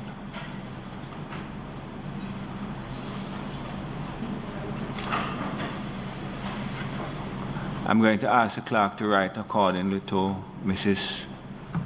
Johnson and the family, and to provide her and the family with a copy of the Hansard report of the morning, the proceedings this morning. Statements by ministers. Announcements. Laid on the table of the Senate today are the following. Annual report of the Runaway Bay Water Company Limited for the year 2013-2014. The Public Procurement National Development Project Montego Bay Perimeter Road Project Order 2021 under the Public Procurement Act. And the Independent Commission of Investigations First Quarterly Report 2021 entitled Special Investigation Incidents of Searches by Law Enforcement January to March 2021.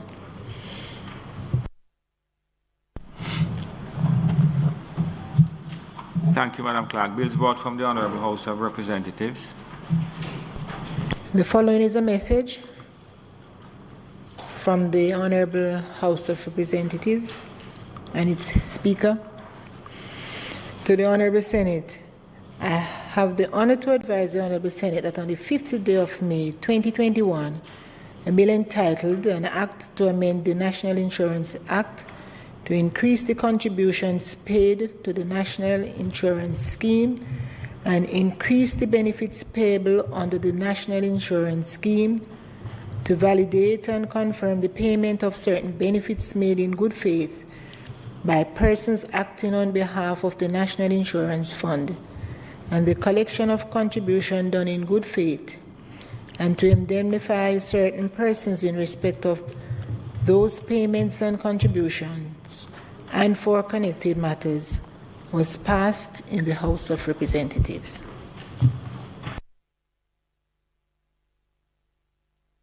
Signed, Marissa Dalrymple Filbert, MP, Speaker of the House of Representatives.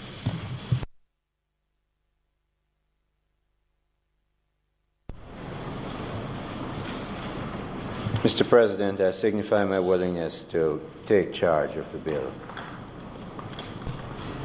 A bill shortly entitled the National Insurance Validation, Indemnification and Amendment Act 2021, read a first time.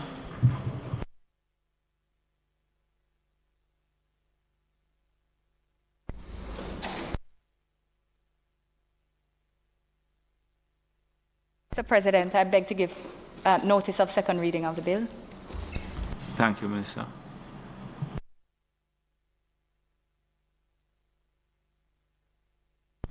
Petitions, papers, reports from committees, notices of motions given orally, questions and answers to questions, motions that may be made at the commencement of public business requiring notice, motions relating to the sitting of the Senate, motions for leave to introduce bills, the presentation of bills without the leave of the Senate first obtained, public business. Mr. President, it is intended today to proceed with the item numbered 1 on private members' motion on the order paper, and it is a motion, notice of which was given on the 23rd of April by Senator Sinclair. Thank you, Minister. Senator Sinclair.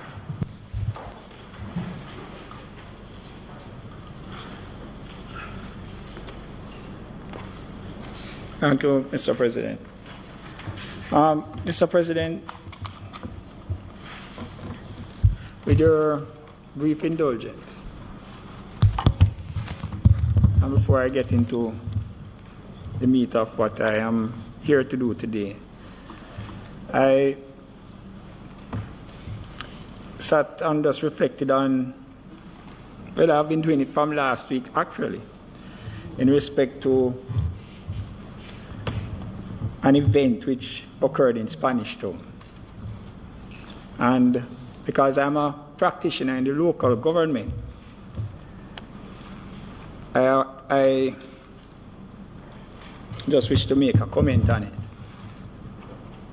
We saw what was could be described as a dastardly act, where a gentleman was placed in a pit 55 feet deep. And the gentleman who has been named by the public, he has gotten a lot of media attention about his experience and so forth. But there are some persons who participated in what we saw last week, Sunday, that not much have been spoken about them. The first responders, the police who was able to get to the location, and they called in members of the fire brigade, and 17 of them turned up at the location. And from the videos that were circulated across social media, on mainstream media, with how they operated and how one particular, and I suspect strongly, he's the newest of the firefighters. Because when he came back up, someone said to him, "Young boy, how you feeling?" And I said, "You are the youngest of the group. But the pit in which this firefighter went into, 55 feet deep, with what did not appear to have supporting mechanisms at the side, in rescue of a Jamaican citizen. I said that man is a brave, brave firefighter.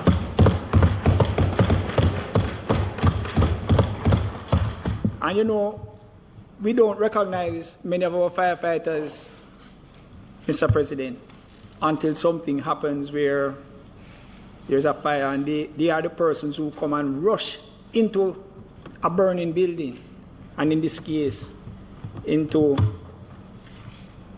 a deep pit in rescue of a Jamaican citizen, 55 feet, not knowing the difficulties that would have existed there. And I just want to stand here as a practitioner in local government because we participate with the fire brigade on a regular basis. They are part of the Ministry of Local Government. And to commend the young firefighter, Mr. Dennis Taylor, for his bravery on that particular day. It's a discussion that I have had with my colleague, Senator Delroy Williams, Mayor of the City of Kingston, and others who practice in local government. And the commendation is coming from everyone. Thank you, Mr. President. Mr. President, the Standing Orders Committee of this Honorable Senate, under your chairmanship, has been undertaking a comprehensive review of the standing orders of the Senate. Simply put, the standing orders are the rules that govern the proceedings, actions, and conduct of members in this noble chamber. The significance of the standing orders is noted as it is referenced generally in the Constitution of Jamaica. Mr. President, one of the measures of the responsibility of a body or group is that it can set its own rules by which its proceedings and conduct of its members are governed. This body of people called the Senate of Jamaica should exemplify that we are indeed a responsible group. Mr. President, it behooves us, having made the rules, we must do our utmost to live by them in all we do and what we say. Mr. President, the standing orders by which we operate were first adopted in 1964 and were amended over several years, in different years, 1986, 1988, 1999, 2001, 2013, and 2020. In 2020, Mr. President, the previous Standing Orders Committee under your guidance commenced a review of the standing orders. The work done by that committee was adopted by the current committee. It should be pointed out that the members of the current committee generally are the same, with new additions, as those of the previous committee. In April of 2020, the Senate accepted and confirmed a recommendation from the committee in circumstances of the COVID-19 pandemic, which facilitated committee meetings of this Senate to be conducted virtually using information and communication technologies, ICT. So, President, the Standing Orders Committee has conducted several of its meetings virtually, and the comments from members confirm that it proved efficient. Meetings started on time and were no less productive than when held face-to-face. Mr. President, since then, several committees, including joint select committees, have followed suit in having meetings using ICT. The Standing Orders Committee of the Senate has reviewed the possibility of the whole Senate holding its meetings aided by the use of information communication technologies. In doing so, the current standing orders and relevant constitutional provisions were carefully examined. The committee sought and obtained guidance and legal opinion of the Attorney General's chambers, hereinafter called the chambers, in that regard. Mr. President, the committee places on record our gratitude to the chambers, which provided us with a comprehensive legal opinion citing relevant provisions of the standing orders, the Constitution of Jamaica, and case law. So, President, the opinion provided was accepted and included in our deliberations.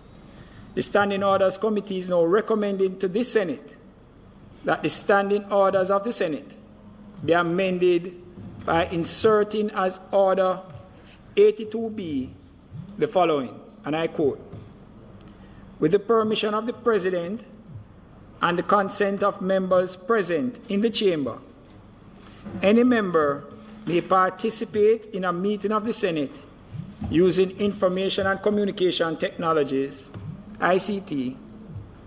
A member who joins a meeting of the Senate using ICT shall be able to participate in the business of each sitting except to form a quorum, present a bill or a motion, or vote. End of quote. Mr. President, this provision should prove useful in that members who for one reason, and when I say reason, good and accepted reason, or another, cannot physically attend in the chamber, will still be able to participate in a meeting of the Senate using ICT. Today, the crisis is COVID-19. Tomorrow, it may be some other pandemic or crisis, circumstance, or unexpected emergency. For example, flooding in one part of the island or the next, or a member being off the island on parliamentary or government or official business. With this provision being included, the member would still be able to participate and contribute in the manner provided. So, President, the provision is tailored to prevent abuse with inclusion of the words, with the permission of the President and consent of members present. Mr. President, I must also highlight that regardless of this provision, a quorum of 8 must still be physically present in the Senate chamber to include the President in order for there to be a meeting. Mr. President, the participation by ICT has its limitations. The member who does so cannot contribute to forming a quorum, nor can they present a bill or motion, nor can they vote. These limitations ensure that the recommendations remains consistent with the relevant provisions of the Constitution of Jamaica. The participation by ICT will be recognized as full participation insofar as the member who participates using ICT shall receive his full benefits as if they had attended the physical sitting. Mr. President, participation by ICT requires members to follow certain protocols, which I will highlight. The members must be seen. The video link must be established. The member will be subject to all other rules and customs that are applicable to them as if they were physically present and must so abide. And hence members must be appropriately attired and must be acknowledged by the President before communicating. Members must also ensure that their environment is acceptable and sufficiently sterile in keeping with all expectations of this noble Senate. Mr. President, the work of the Standing Orders Committee continues. There will be several other amendments I anticipate that will be recommended, but it was the view of the committee that this particular recommendation had to be presented now, having regard to the exigencies of the time. The need for this review, which is being undertaken, is patently obvious and was even further highlighted by the leader of government business on April 23, 2021, when she pointed out that bills could be considered properly laid once circulated by ICT. Mr. President, I believe the leader's suggestion is worthy of swift consideration by the committee, and in fact, the committee is presently undergoing that consideration, and in its meeting up to this morning had deliberations and detailed research undertaken by the support staff of Parliament in respect to those deliberations. And so we'll move with alacrity to look on the adjustments that would be needed in the standing orders to accommodate that. The world is moving into the digital age, and we cannot afford to be left behind. In closing, I must extend the committee's appreciation to the Clerk of the Houses of Parliament and her staff for their support and guidance. I also commend all members of the committee who have participated. And just as a side note, we have a little joke in the committee, myself and Senator Scott Motley, because we refer to ourselves as the S's in the committee. And although we sit on opposing sides of the aisle, it seems that our minds are twinned when we are in the committee meetings. You know, the committee members don't know about that, you know. Well, it has been disclosed now. All right? Yes.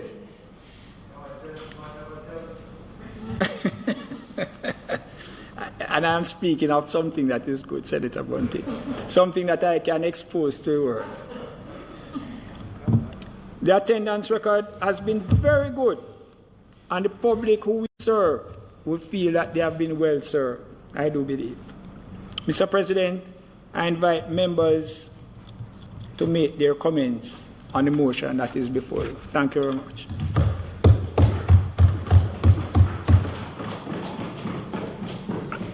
Thank you, Senator Sinclair. Thank you.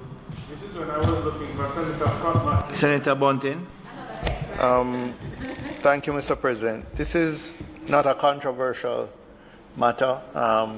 The opposition supports it. I would just point out that perhaps we have to examine the provision for audio-visual facilities so that those members who are participating remotely can be fully appreciated by the members in the chamber. So I didn't hear Senator Sinclair speak to that explicitly, but I think for this to work in the most effective way and to allow the members who are making a contribution to the debate, because as I understand it, even if they can't vote, they can still make a contribution. So to make that contribution as close to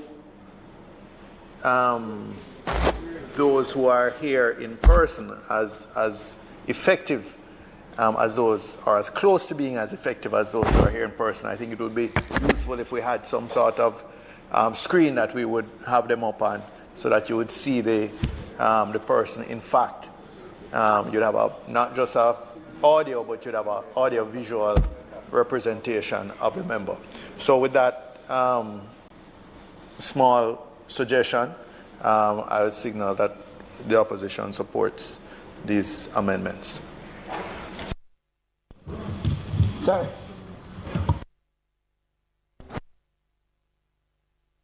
Thank you, Senator Bunting. Senator Golden. I too am going to be.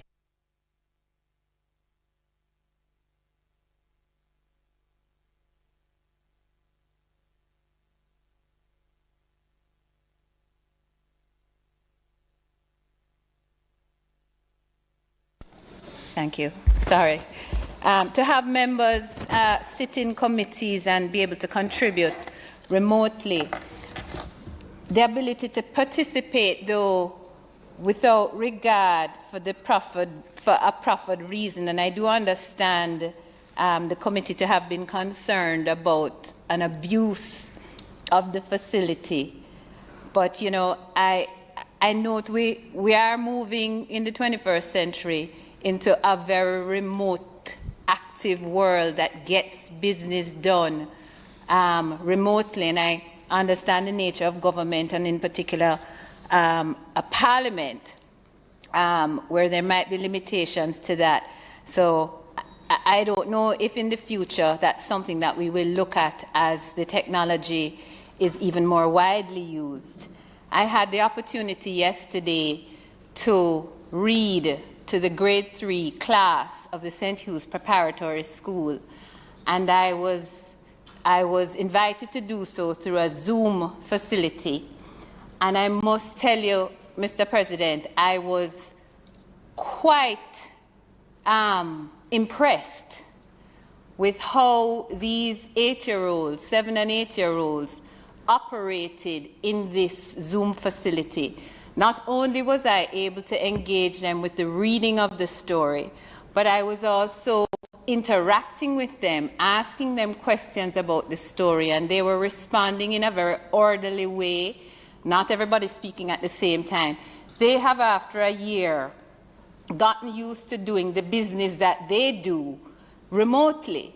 And with all the other challenges that it does have, there's a certain amount of efficiency and I think increased productivity that we achieve through remote meetings and remote work. The other aspect of that, Mr. President, and I had this experience in the Joint Select Committee for the Tobacco Control Act recently, where because we were in a remote meeting, I was able to have access to my reference materials through my computer and be able to pull up the UN convention that was related to the bill before the Parliament. And sometimes in the physical location, unless you're going to bring your own device, because to my knowledge that's not provided at the Parliament, you don't have access to those things, or you have to print volumes of paper to be able to have reference materials when you're here. I know my colleague, Senator Longmore, often looks back at me in the sitting when I have my device, because apparently my device keys aren't so quiet. And she finds it a little distracting sometimes. But I'm busy looking and searching for materials relevant to the particular debate that is happening. I just want to say, and the Leader of Opposition Business referenced it, the need in supporting this initiative for us to take a look at the complement of staff in the Parliament that supports the rollout of ICT facilities. I understand that for a long time there was only one staff member employed who was in charge of IT. I understand that now he's supported by a team of two others. But the point is that they have not just responsibility for the Parliament, but for all the commissions of Parliament and other offices that we may not remember and think about, the public defender, the political ombudsman, etc., leader of opposition, etc. So they are stretched all around. And if we are going to be serious about increasing our productivity through remote meetings and so on to do the work of the people, then I think perhaps we need to really assess whether or not the staff complement that we have here can adequately support that and make the necessary, put the advocacy in the necessary place to see if we can get increased support. Those are my comments, Mr. President, and I wholly support this motion.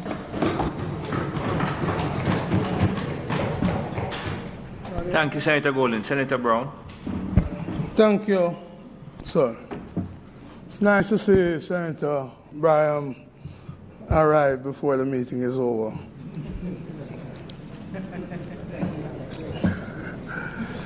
Mr. President, the Leader of Opposition Business have stated our position. We're in support of this motion. But I agree also with Senator Golden Campbell that the staffing of the Parliament need to be looked at. But not just the staffing of the Parliament, but the compensation that we pay to them. I know I've gotten into trouble in the past for saying that their compensation is too small, too little. Much more needs to be done for them at all levels, not just at the technical people, at all levels of the Parliament. And I share that. I share also, Senator Sinclair, your praise for the firemen, some of whom are my union members. I share the praise for them because it happened in a week that they celebrate International Firefighters Day. I share it also because the point you made is just why the 2.5% would not be enough. Having taken those risks, and you said the same thing for the nurses and the doctors who are part of the front line. I saw a report recently where in 1 month of this year, more nurses left the service than all of 2020. So that there's a compensation crisis we have among all the other crises, and we need to do something for them. President, 2 final issues. 1, the resolution that we're supporting says all the benefit. So does that mean we'll go from somebody connecting online? So if Senator Allen, not Sinclair, Allen is in Mobile and she logs on to a meeting, does that allow her to claim travel? Because that seems to be all of the benefit. I'm not opposed to the motion, I'm just saying we just need to look through some of what was said.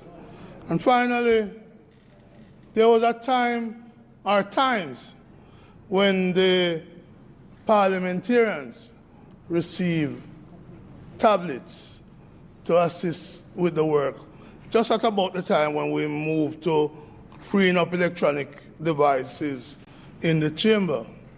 I know it happened when Paul Well was at the Ministry of Technology, and it happened when Wheatley was at Technology. Technology seems to be changing so rapidly now, and so much problem in the technology ministry. There's another word that starts with C that I don't want to use today, because I know I don't like free speech. But Chairman, all I'm saying is that Senator Golden Campbell raised the issue, and maybe consideration need to be given to assisting the parliamentarians with the necessary means of things. With that, I support it, sir. And I hope we could finish before 1:30 today so that the minister doesn't have to raise the 1:20. It's my birthday, and I'm going out to celebrate it. So I hope we finish early. Minister, my personal condolences to you and the family. I've said it many times, despite our disagreements, and there will be many disagreements in this Senate. We're one family, and we mourn with you the passing of your dad. May it please you, sir. Thank you very much. Members would have noted that Senator Brown said it was his birthday. My God, congratulations. No, I have to say, the reason why I say my God is that Senator Brown and I were at school together from we were 12, you know.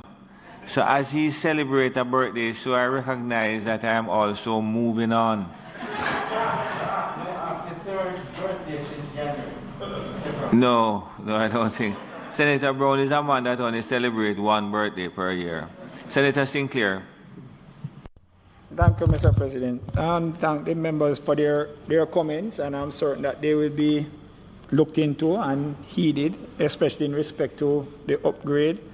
In respect to the question that Senator Bunting, or the issue Senator Bunting raised about the audiovisual, in fact, we are certain that there is the audio because Senator Knight, when he was here, participated in quite a bit of the committee meetings from his home, having regard to the restrictions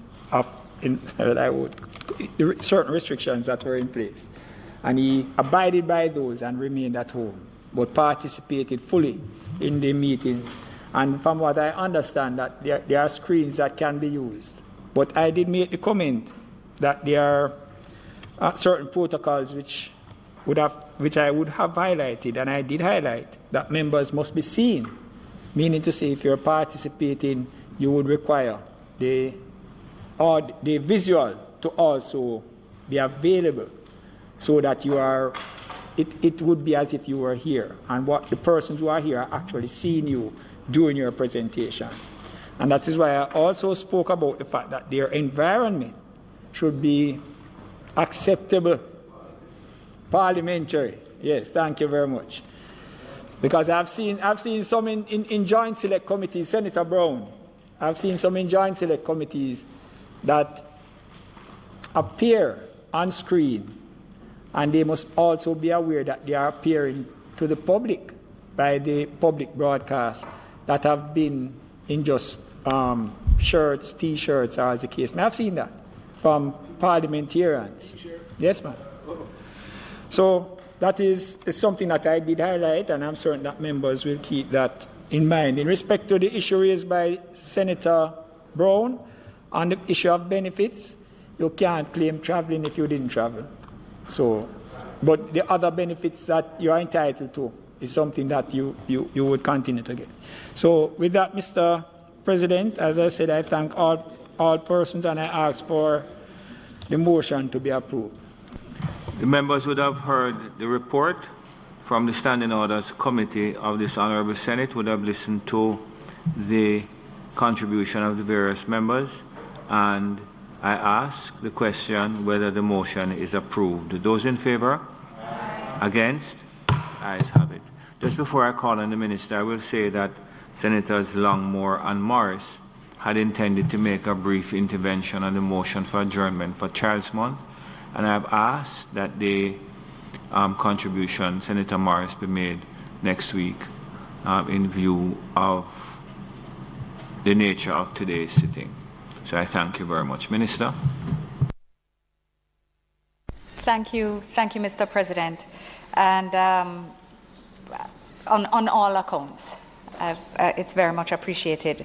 But I would ask, Mr. President, just that we acknowledge that Teachers' Day was 2 days ago, and just to acknowledge very briefly their contribution to national development and to they are the very heart of our education sector. So we pay them tribute as a Senate, even very briefly as we move into the celebrations of Senator Brown's birthday, which I'm sure he's inviting us all to attend. Minister, may I just say that a member had already asked to speak on Teachers' Day. Wonderful. And what I'm going to do is to have that at the next session as well. Okay, very good. Because I know that very Senator well. Morris is going to want to contribute. Very well. Thank you, Mr. President. Mr. President, that being said, it is not intended to do any further business today. So I ask that the Senate be adjourned for a date to be fixed.